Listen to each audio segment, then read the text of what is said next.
हम लोगों ने पहले वाले वीडियो में देखा, कक्षा 10वीं का जो पहला पाठ है भारत महिमा, वो आप लोगों ने देखा होगा, आपके सामने प्रस्तुत किया गया था। और मैंने बताया था कि दूसरा जो पाठ है लक्ष्मी, वो लेसन है, बहुत अच्छी कहानी है जो आपको सुन के पढ़ के बहुत ही आनंद आएगा और इसमें बहुत अच्छा सीख है, मैसेज है जो आपको मिलेगा। पाठ का नाम है लक्ष्मी।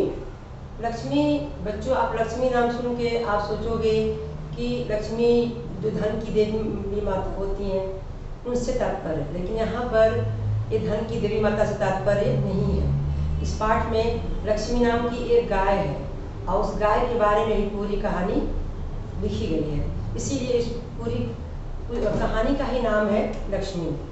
क्योंकि इस पूरी कहानी में जो दर्शाया गया है, लेखक ने जो दर्शाने की कोशिश किया गया है वो लक्ष्मी गाय के ऊपर भी उन्होंने दर्शाया है, इसीलिए इस पाठ का नाम है लक्ष्मी। इस पाठ में मुख्य कलाकार जो है, जो एक्टर है, जो पात्र है, उसमें 4 हैं। एक है ज्ञान सिंह, दूसरा है करामत अली, तीसरा है करामत अली की पत्नी रमजानी और चौथा जो है वो करामत अली और रमजानी का पुत्र है रहमान। ये 4 लोग हैं। इसके अलावा 1-2 और हैं, लेकिन ये जो 4 लोग हैं इनकी ज़्यादा भूमिका इस कहानी में कही गई है। और इन चारों के साथ जो लक्ष्मी है जानवर, उसकी भूमिका सबसे ज़्यादा है, क्योंकि उसी के ऊपर ये पूरी कहानी है। तो बच्चों, जो इसके लेखक हैं गुरबचन सिंह, गुरबचन सिंह इस कहानी के माध्यम से आपके पास जो संदेश भेजना चाहते हैं, जो मैसेज देना चाहते हैं, वो ये है कि अगर हम किसी से वादा लेते हैं या कोई हमसे कोई वचन दिलवा लेता है या उसको कहता है, तो हमें उसको जिम्मेदारी पूर्वक निभाना चाहिए। पहला सीख तो ये है। और दूसरा ये है कि जो हमारे देश में जो जानवर हैं, जो पालतू जानवर हैं, जो गाय है, भैंस है या और भी जो जानवर हैं, इस धरती पर जो भी जीव जंतु प्राणी हैं, हमें उनसे प्रेम करना चाहिए, उनसे प्रेम पूर्वक व्यवहार करना चाहिए, न कि उनको जानवर समझना चाहिए।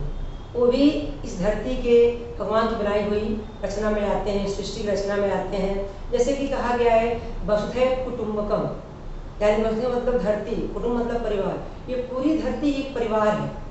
तो इस धरती पे जो भी जीव जंतु पशु प्राणी है, वो सब हमारे परिवार के समान है। अर्थात हमें केवल अपने बारे में नहीं सोचकर उनके दुख और उनके कष्टों के बारे में भी सोचना चाहिए, इसका भी ख्याल रखना चाहिए।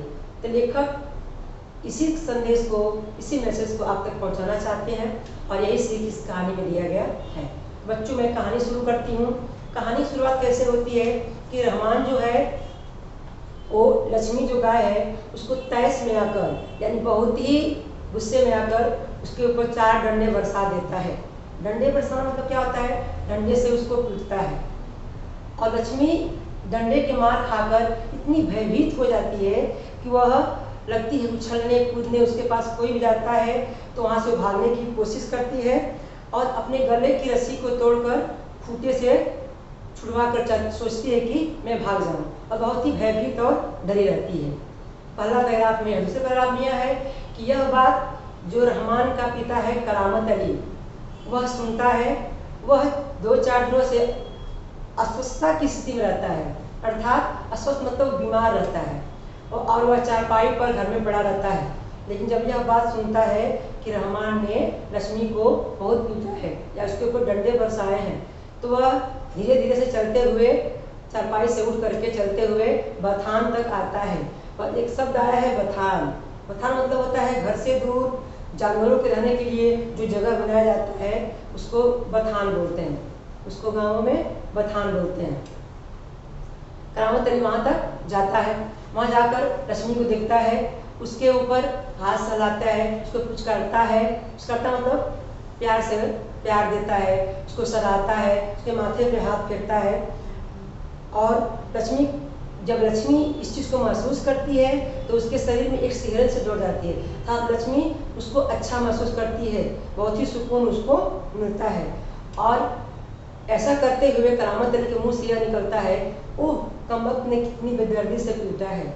वह अपने बच्चे के विषय में कहता है कि कमबख्त ने कितनी बेदर्दी से पीटा है। और अपने रमजानी जो उसकी पत्नी है उससे कहता है कि बताओ, अगर जिस तरह उसने गाय को पीटा है उसी तरह उसको पीटा जाए तो कैसे लगेगा। तो रमजानी बोलती है कि वह अपनी गलती को महसूस करता है, उसे कबूलता है, लेकिन क्या करे, लक्ष्मी ने आज भी दूध नहीं दिया है।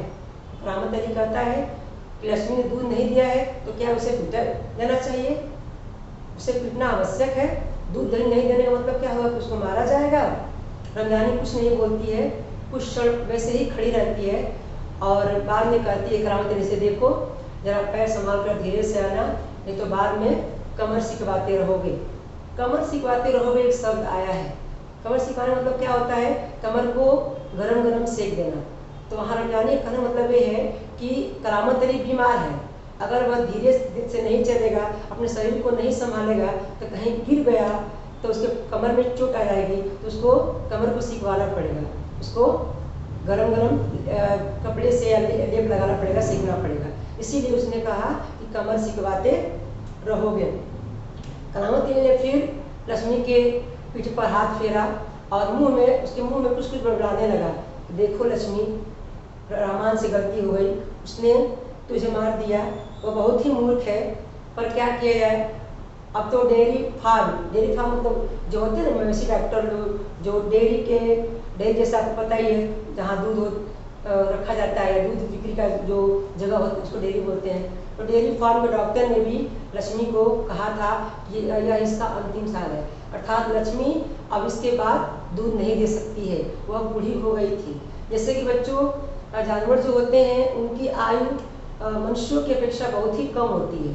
वह 2-3 बार ही या 4 बार ज़्यादा दूध देते हैं, उसके बाद से वो बूढ़ी हो जाती हैं, उनको ज़्यादा ही हमारे लिए आवश्यकता के लिए नहीं रह पाती हैं, अर्थात उनकी उम्र ज़्यादा नहीं रहती है, वो कमज़ोर हो जाती हैं। तो डॉक्टर ने कहा था कि अब गौरी का यह अंतिम साल है, इसके बाद यह दूध नहीं देगी। तो करामत अली ने यही कहा कि लक्ष्मी, अब तो डॉक्टर ने भी कहा था कि तुम बूढ़ी हो चली हो, यह तुम्हारा आखिरी वर्ष है। यह बात शांत जो लक्ष्मी है वह चुपचाप सुनती रहती है और यह बात सोचते हुए करामत अली अपने मन में सोचता है कि यह जो गाय है वह लक्ष्मी के ऊपर हाथ फेरता है, हाथ फेरते फेरते वह बीते हुए समय को याद करने लगता है और यह सोचता है कि जो लक्ष्मी है वह करामत अली का जो दोस्त था ज्ञान सिंह, उसकी धरोहर थी, उसकी अमानत थी। ज्ञान सिंह और करामत अली दोनों एक ही पड़ोस में रहते थे और दोनों एक ही साथ कारखाने में काम करने जाते थे, एक ही साथ आते और जाते थे। कुछ समय बाद जो ज्ञान सिंह है उसकी एक विशेषता थी कि वह हमेशा अपने घर में जानवरों को, मवेशियों को रखा करता था, जैसे गाय या भैंस पालने की उसकी आदत थी। कुछ साल पहले जो ज्ञान सिंह है वह अपने घर में एक जर्सी गाय लाया था, उसका नाम उसने लक्ष्मी रखा था और उसकी देख रेख करता था। लक्ष्मी बहुत ही ज़्यादा दूध देती थी, घर का जो ज़रूरत थी वो पूरा होने के बाद जो दूध बचता था वह गली मोहल्ले में लोगों को दे दिया जाता था, सिर्फ इसके लिए कि उससे जो पैसे आएंगे उससे लक्ष्मी का चारा दारा आ जाएगा। चारा होता है जो गाय भैंस जो खाते हैं ना भोजन, उनको चारा कहते हैं, और दारा वह होता है जो अनाज के टुकड़े होते हैं जो चारा में मिलाकर गाय भैंसों को दिया जाता है। तो उसके लिए ही ज्ञान सिंह दूध को थोड़ा बहुत गली मोहल्ले में दे दिया करता था, नहीं तो ज्ञान सिंह जो है वह दूध बेचने का बिजनेस या धंधा नहीं करता था। बस उसको मवेशी पालने का, मवेशी होता है पालतू जानवर, जैसे गाय या भैंस जो दूध देते हैं, पालने का उसको बहुत ही शौक था। कुछ दिन बाद क्या हुआ कि जो ज्ञान सिंह है उसका अवकाश का समय आ गया, अवकाश मतलब रिटायरमेंट का समय आ गया। अब उसको अब लक्ष्मी की चिंता होने लगी, अब उसको सरकारी मकान छोड़ना था। अब वो जहाँ भी जाता वहाँ पर अपने सामान को ले जा सकता था, लेकिन लक्ष्मी को ले जाना उसको संभव नहीं था। वो सोच रहा था कि मैं क्या करूँ, मन ही मन परेशान था। एक दिन उसने अपने दोस्त करामत अली से कहा कि मियाँ सुनो, अगर मैं तुम्हें लक्ष्मी को सौंप दूँ तो क्या तुम मुझे स्वीकार करोगे? करामत अली ने कहा कि नेकी और पूछ यह तो मेरे लिए बहुत ही खुशनसीबी होगी, अर्थात अच्छा काम ही कहीं पूछ के किया जाता है, अगर तुम मुझे लक्ष्मी को सौंपोगे तो यह मेरे लिए बहुत ही खुशनसीबी की बात होगी। अब करामत अली पिछले 1 वर्ष से जो यह गाय है लक्ष्मी, उसकी देखभाल कर रहा है, उसकी सेवा कर रहा है और लक्ष्मी दूध देती है, जिससे करामत अली का घर का खर्चा भी चलता है, घर में उसके उपयोग भी होता है और थोड़ा बहुत बाहर बेचने से जो लक्ष्मी है उसका भी चारा या दर्रा आ जाता है। ऐसे ही बहुत दिनों से चल रहा है। लेकिन अब क्या है कि लक्ष्मी जो है वह बूढ़ी हो गई है और वह दूध देने में असमर्थ है, इसीलिए जो रहमान है या रमजानी है वह उससे इस तरह का व्यवहार कर रहे हैं।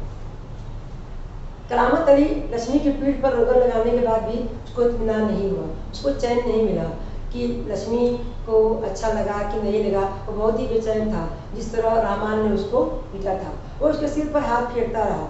लक्ष्मी चुपचाप खड़ी रही और जिज्ञासा से उसकी ओर देख रही थी।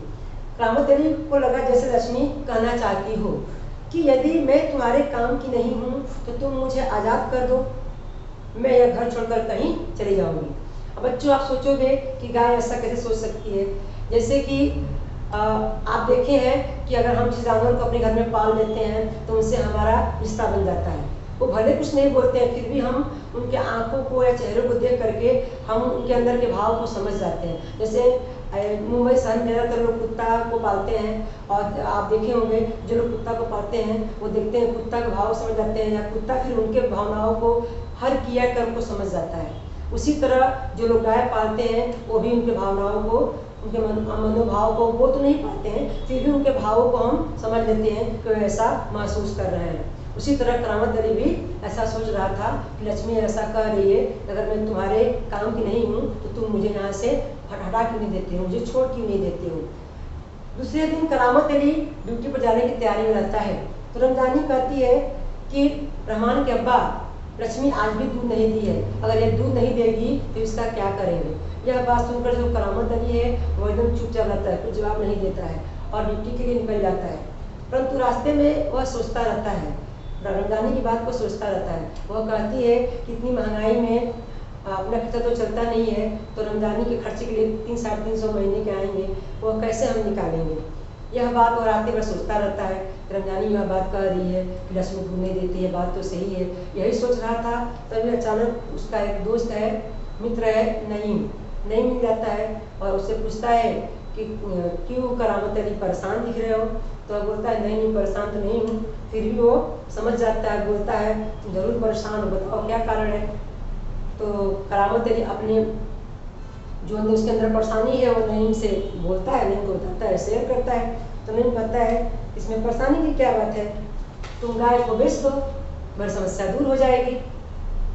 करामत अली ने हौका भरते हुए कहा, हौका मतलब होता है लंबी सांस छोड़ते हुए, निश्वास छोड़ते हुए कहा, हाँ परेशानी से छुटकारा पाया जा सकता है, बहुत आसान तरीका है।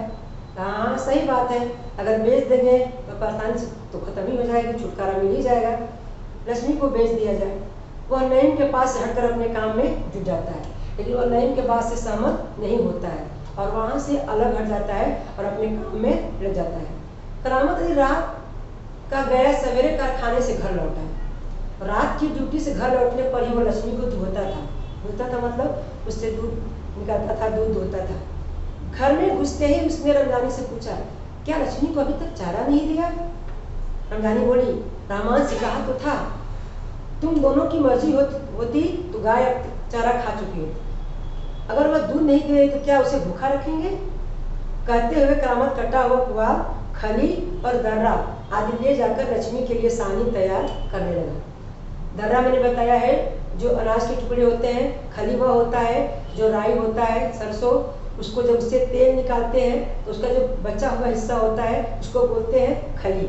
तो जिस तरह हम खाना खाते हैं, दाल चावल सब्जी, उसी तरह जो जानवर लोग होते हैं उनके लिए या तो कटा हुआ पुआल होता है या भूसा होता है जो गेहूँ से निकला होता है, उसमें थोड़ा पानी डाल करके और मिला करके उसमें खली दर्रा मिलाते हैं तो उनके लिए सानी होता है, उनका भोजन तैयार होता है और बहुत चाव से खाते हैं।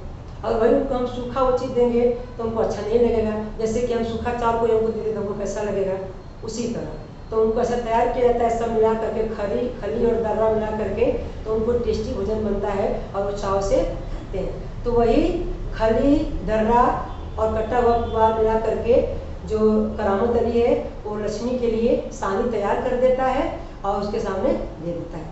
लक्ष्मी उतावली से तैयार हो रही सानी में मुँह मारने लगती है। मुँह मारना मतलब एक मुहावरा है, जल्दी जल्दी खाने लगती है क्योंकि उसको भूख लगा रहता है। जैसे ही करामत अली वो सानी उसके सामने रखता है वो जल्दी जल्दी खाने लगती है। गाय को सानी देखकर करामत अली उसकी पीठ ही देखने लगता है और कहता है रोगन ने बहुत अच्छा काम किया, यानी उसने जो लेप लगाया था। रोगन क्या होता है, जब लक्ष्मी को चोट लगा था, जब रहमान ने मारा था तो करामत अली की जो पत्नी है रमजानी, उसने उसके घाव पे लगाने के लिए तेल दिया था। तेल या लेप होता है जो घाव पे लगाते हैं, उसको बोलते हैं रोगन। तो उस रोगन को जब करामत अली ने लगाया था तो उस लेप से रश्मि की पीठ पे बहुत ही ज़्यादा असर हुआ, बहुत ही अच्छा काम किया था। अब उसका पीठ ठीक हो गया था, हल्का हल्का दाग रह गया था। तो वही बोल रहा है करामत अली कि रोगन ने अच्छा काम किया है। 10-15 दिन यूँ चलता रहा। करामत अली ड्यूटी जाता था, लक्ष्मी दूध नहीं देती थी। रहमान और जो रमजानी है उन लोगों का लक्ष्मी के प्रति ऐसे ही व्यवहार बिगड़ रहा था। और जो करामत अली है वो इसको कुछ देख नहीं पा रहा था, वह कुछ बोल भी नहीं रहा था, बोल नहीं पा रहा था, सब कुछ उसके विरुद्ध जा रहा था। वह चाहता था कि लक्ष्मी को रखे, लक्ष्मी के साथ वैसे ही व्यवहार करे, लेकिन जो परिस्थितियाँ थी वो खराब थी। तो लक्ष्मी दूध नहीं दे रही थी, महंगाई ज़्यादा थी और उसके जो पत्नी और बेटे थे वो इसके विरुद्ध थे, इसीलिए वो कुछ कर नहीं पा रहा था, चुपचाप वैसे ही काम चल रहा था। एक दिन वो जब करामत अली ने पुआ लाने के लिए रमजानी से पैसे मांगे, रमजानी ने कहा कि मैं कहाँ से पैसे दूँ, पहले तो दूध आते थे, दूध के बेचे हुए पैसे आते थे तो उससे मैं लक्ष्मी के लिए खाने पीने का सामग्री मंगवा देती थी, दाल खली मंगवा देती थी। अभी तो दूध भी नहीं मिलता है और दूध बिकता भी नहीं, तो पैसे कहाँ से आएंगे। राशन के लिए कुछ पैसे रखी हूँ, उसी में से देती हूँ। उसने संदूक खोली और 20 रुपये निकाल कर उसने करामत अली को दिया, कहा ले जाओ, 2-3 दिन का काम तो लक्ष्मी का चल ही जाएगा। और बोली आखिर इस तरह कब तक चलेगा। रमजानी ने दुखी स्वर में कहा, यानी बहुत ही दुखी थी कि ऐसा कैसे काम चलेगा। तुम इसे खुला छोड़कर आजमा कर तो देखो, कहो तो ऐसा करके देख लेते हैं। यानी उसका कहने मतलब ये था कि हम इसको खुला छोड़ देते हैं, बाहर जाएगी और बाहर जो घास वास चारा होता है खा लेगी, हमको खिलाना नहीं पड़ेगा, इतना हमको परेशानी नहीं सहनी पड़ेगी। यह सुनकर करामत अली कुछ नहीं बोला। तो दूसरे दिन क्या हुआ, रहमान और रमजानी दोनों ने मिलकर क्या किया, 8-9 बजे के लगभग उसको ले जाके करके जो नाला है, जो धान चक्कार मतलब जहाँ हरी हरी घास होती है, जहाँ गाय खाने के लिए रहता है घास वास सारा, वहाँ छोड़ के आ गया। यहाँ कुछ लक्ष्मी घूम फिर के अपना खा लेगी। लेकिन 1-1.5 घंटे बाद दोनों क्या देखते हैं, माँ बेटे, लक्ष्मी दरवाजे पर खड़ी है। फिर दोनों जाकर घर बाहर देखते हैं, उसे गले में रस्सी बंधी है और एक व्यक्ति बोल रहा है कि क्या यह गाय आपकी है। रमजानी ने कहा हाँ, यह हमारी गाय का सब चारा खा गई है, इसे आप लोग बांध कर रखें, न तो कांजी हाउस में छोड़ा होगा।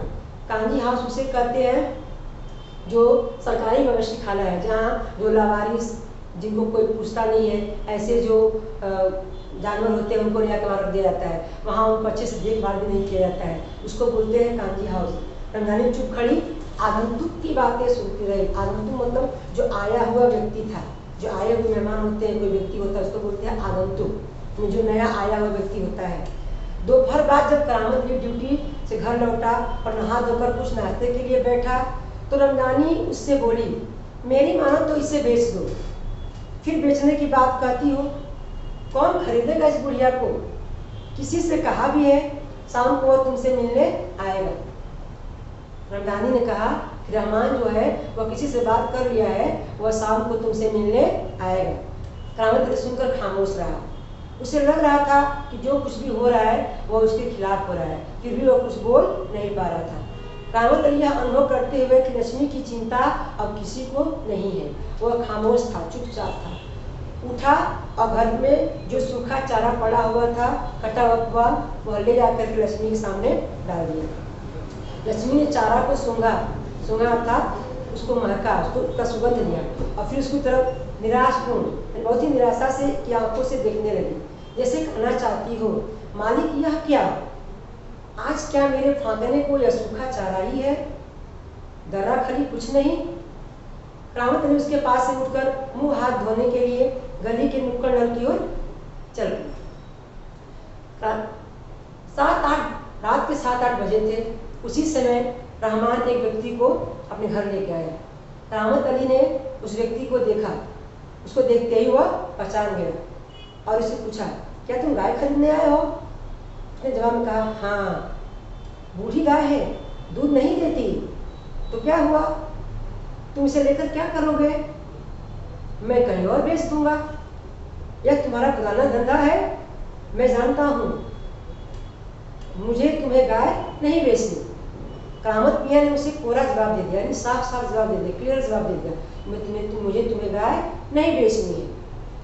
रमजानी करामत के चेहरे के भाव को भागती हुई बोली, यानी समझती हुई बोली, क्या यह भी कोई तरीका है आने वाले को खड़े खड़े दुत्कार कर भगा देना? तुम जानती हो यह कौन है? करामत अली ने कटु स्वर में कहा, बहुत ही कड़वे स्वर में कहा, क्या तुम्हें पता है यह कौन है? वह लक्ष्मी को ले जाकर बेच आएगा, ऐसी जगह बेच आएगा जहां वह टुकड़े टुकड़ों में बिक जाएगी, टुकड़े टुकड़ों में बिक जाएगी। मेरे दोस्त ज्ञान सिंह को इसका पता चल गया तो मेरे बारे में क्या सोचेगा? उसने मुझे धरोहर के रूप में लक्ष्मी को दिया था और उसे पता चल गया मैंने लक्ष्मी को बाजार में टुकड़े टुकड़े बिकने के लिए बेच दिया तो मेरे बारे में क्या सोचेगा? यहाँ पर करामत अली देखिए उसको अपने दोस्त ज्ञान सिंह की दिए हुए वचनों की जिम्मेदारी याद आ रही है। इसलिए मैंने आपको पहले कहा था कि लेखक दो चीज़ों का इसमें सीख देना चाहते हैं। एक, कोई किसी से आप अपने वचन को दिए हो तो उसको निभाना चाहिए। यहाँ पर करामत अली अपने वो दोस्त जो ज्ञान सिंह है उसके लिए उसके साथ उन्होंने लक्ष्मी के प्रति जो जिम्मेदारी निभाने की बात कही थी उसको वहाँ पर वो पूरा कर रहा है, उसको निभा रहा है। यहाँ पे पहली सीख जो लेखक आपको देना चाहते हैं। उसके बाद लास्ट पैराग्राफ में है, उस दिन करामत अली बिना कुछ खाए पिए रात को बिना बिस्तर लिए ही चारपाई पर सो गए। नींद उसकी आंखों से कोसों दूर थी। कोसों मतलब कि उसकी आंखों में नींद रात भर आई ही नहीं थी, उसकी आंखों से दूर थी। रात काफी निकल चुकी थी, सवेरे देर तक वह लेटा रह गया। कुछ देर के बाद करामत अली ने चारपाई को छोड़ी, मुंह हाथ धोकर घर से बाहर निकला। लक्ष्मी के गले से बंधी हुई रस्सी खूंटे से खोली और उसे गली से बाहर ले जाने लगा। रमजानी जो दरवाजे पर खड़ी है सब देख रही थी। बोली, इसे कहाँ ले चल पड़े? करामत अली ने कहा, जहाँ इसकी किस्मत में लिखा है। अब लास्ट पैराग्राफ है, इसमें बहुत ज़्यादा सीख है बच्चों, यह देखना यार जो लेखक आपको सही रूप में संदेश और मैसेज देना चाहते हैं। वो लक्ष्मी को सड़क पर ले आया। लक्ष्मी बिना किसी रुकावट या हुज्जत के पीछे पीछे चलने लगी, यानी वो लक्ष्मी न रुकी न कुछ उससे बहस की, इज्जत मतलब बहस, और उसके पीछे पीछे चलने लगी। उसको लगा कि करामत अली जो भी करेगा उसके लिए अच्छा ही करेगा, इसीलिए वह चुपचाप उसके पीछे चलने लगी। वो उसकी रस्सी पकड़े सड़क पर आगे की ओर चलता गया। चलते चलते कुछ क्षण रुक कर वह बोला, लक्ष्मी चल, अरे लक्ष्मी चल, गौशाला यहाँ से 2 किलोमीटर दूर है। गौशाला यानी वो लक्ष्मी को गौशाला लेकर जा रहा था। तुझे गौशाला में भर्ती करा दूंगा, वहाँ इत्मीनान से रहना है, बहुत ही आराम से रहना। वहाँ तू हमारे घर की तुलना में मजे में रहेगी। भले ही मैं वहाँ न रहूँ पर जो लोग भी वहाँ रहेंगे मेरे हिसाब से वो तुम्हारा ज़्यादा अच्छा ख्याल रखेंगे। मैं कभी कभी तुम्हें देखने आया करूँगा, तब तुम मुझे पहचानोगे भी या नहीं यह तो खुदा ही जाने। कहते हुए करामत अली का गला भर आया, उसकी आंखों में आंसू उतर आए। लक्ष्मी चल, जल्दी जल्दी चल, और खुद किसी थके मादे बूढ़े बैल की तरह भारी कदमों से आगे चलने लगा। अब यहाँ बच्चों देखिए, वो लक्ष्मी को चलने के लिए कह रहा है, लक्ष्मी जल्दी जल्दी चल, पाँव जल्दी जल्दी बढ़ा, लेकिन खुद ही दिया है थके मादे बैल की तरह। बैल खेतों में हल चलाते हैं या बैलगाड़ी खींच कर लाते हैं और वो थक जाते हैं तो उनसे चलने के लिए ज़्यादा, और कहा जाता है कि अगर बहुत मेहनत करके आते हैं और फिर भी उनसे और मेहनत कराया जाता है तो कर नहीं पाते हैं, वो चल नहीं पाते हैं। उसी तरह जो करामत अली है वो लगता है कि थका हुआ एक बैल है, वो खुद नहीं चल पा रहा है लेकिन लक्ष्मी को चलने के लिए कह रहा है, क्योंकि वह मन से दुखी है, वह मन से बहुत ही भारी है, उसको मन में बहुत ही कष्ट है, क्योंकि वो लक्ष्मी को कहीं छोड़ने लेके जा रहा है, लेकिन मन में उसको यही खुशी है वो लक्ष्मी को कम से कम बेच नहीं रहा है जहाँ वह टुकड़ों में बढ़ जाएगी। वह ऐसी जगह लक्ष्मी को ले जा रहा है जहाँ वह अच्छी तरीके से वहाँ पे रहेगी, उसकी अच्छी तरीके से देखभाल होगा। यहाँ लेखक यह कहना चाहते हैं बच्चों कि अब जो जानवर है देखिए, अब हमारे घर में आप ये बताइए कि हमारे घर में जो लोग जिनके पास ताकत होती है, जवान होते हैं, नौजवान होते हैं, काम करते हैं तो ठीक है, लेकिन क्या वो बूढ़े हो जाते हैं, वो काम करने की शक्ति उनके पास नहीं रहती है, तो क्या हम उनको घर से निकाल देते हैं? हम उनका सहयोग नहीं करते हैं, उनकी सेवा नहीं करते हैं, उनकी देख रेख नहीं करते हैं ना। उसी तरह अगर ये जानवर है, गाय है, बैल है, भैंस है, जो लोग उनके पास ताकत है वो हमारी सहायता करते हैं। बैल है, खेतों में हल चलाता है, कृषि कार्य में हमारी सहायता करते हैं। गाय है, भैंस है, जो हमें दूध देते हैं। इसी तरह और भी बहुत पालतू जानवर हैं जो हमारे लिए बहुत ही उपयोगी हैं, हमारा हेल्प करते हैं, हमारी सहायता करते हैं। लेकिन जब अगर उनके पास ताकत नहीं है तो क्या हमारा यही कर्तव्य है कि हम उनको बेच दें, ऐसी जगह उनको छोड़ दें लावारिस, जो कट जाए, मर जाए, उनका अस्तित्व भी खत्म हो जाए? यह बात तो सही नहीं है। यही मैसेज लेखक देना चाहते हैं। इसमें बताया भी गया है कि देखिए, जो लोग जिनकी आय कम है, आमदनी कम है, अगर वो गाय या भैंस को नहीं रख पा रहे हैं और वो दूध नहीं देती है, अपने खाने की व्यवस्था नहीं कर पा रही है, क्योंकि वो दूध बेच के उनकी व्यवस्था होती है खाने पीने की। अगर दूध नहीं देंगे तो हमको अपने पास से वो खिलाना पड़ेगा, ठीक है। अगर किसी के पास आमदनी नहीं है, इतनी आय नहीं है, तो उसका मतलब ये नहीं कि आप उसको ऐसी जगह बेच दो जहाँ वो उसके टुकड़े टुकड़े हो जाए, वो कट जाए। यह बात गलत है। इसीलिए लेखक ने यहाँ हमको बहुत अच्छा सजेस्ट किया है, बहुत अच्छा हमको तरीका बताया है कि हमको बेच करके नहीं, ले जा करके उनको हमको गौशाला में भर्ती कर देना चाहिए, जहाँ पे उनकी अच्छी तरीके से देख रेख हो, उनकी सहायता हो। यही लेखक इस कहानी में कहना चाह रहे हैं, यही हमको करना चाहिए। ये बहुत बड़ा सीख है। और एक और बात लेखक इसमें कहना चाह रहे हैं कि देखिए, जो गाय है उनको ज़्यादातर हिंदू धर्म के जो लोग हैं वो ज़्यादा उनको महत्व देते हैं, उनको समझते हैं या उनकी पूजा करते हैं, उनको माँ समझते हैं। लेकिन लेखक इसमें एक जो मुस्लिम धर्म के व्यक्ति है करामत अली, उससे एक गाय की सेवा करवाया है और उसके मन में इतना बड़ा सेवा भाव, एक गाय के लिए इतनी बड़ा प्रेम भाव, इतना बड़ा त्याग, इतनी बड़ी बात उन्होंने कहलवाया है। अर्थात लेखक इसमें यह कहना चाहते हैं कि सबसे बड़ा इस दुनिया में न कोई धर्म है, न कोई संप्रदाय है, सबसे बड़ा एक ही धर्म है, मानव धर्म, जो हमें निभाना चाहिए और हमें करना चाहिए। यह करामत अली द्वारा लेखक बताना चाहते हैं। न कोई धर्म, कोई संप्रदाय नहीं है। ये धरती पे जो भी जीव जंतु प्राणी हैं, हमें उनको अपने प्रति ही उनके दुखों को भी समझना चाहिए, उनका सहयोग करना चाहिए। और अगर हमारे पास शक्ति नहीं है तो हम उनको वैसी जगह पर पहुंचा दें जहां उनकी देख रेख हमारा समाज या सरकार करने की व्यवस्था किया है। ठीक है बच्चों, यह है हमारी 10वीं पाठ का सीख और मैसेज। आगे जो हमारा लेसन है वह है वार हमदर्द, और बहुत ही अच्छा हास्य लेसन है। जिस तरह आपने लक्ष्मी को पढ़ा होगा उसी तरह आप इस कहानी को भी पढ़िए और आगे जो वीडियो होगा उसमें हम उसके बारे में बातचीत करेंगे। धन्यवाद।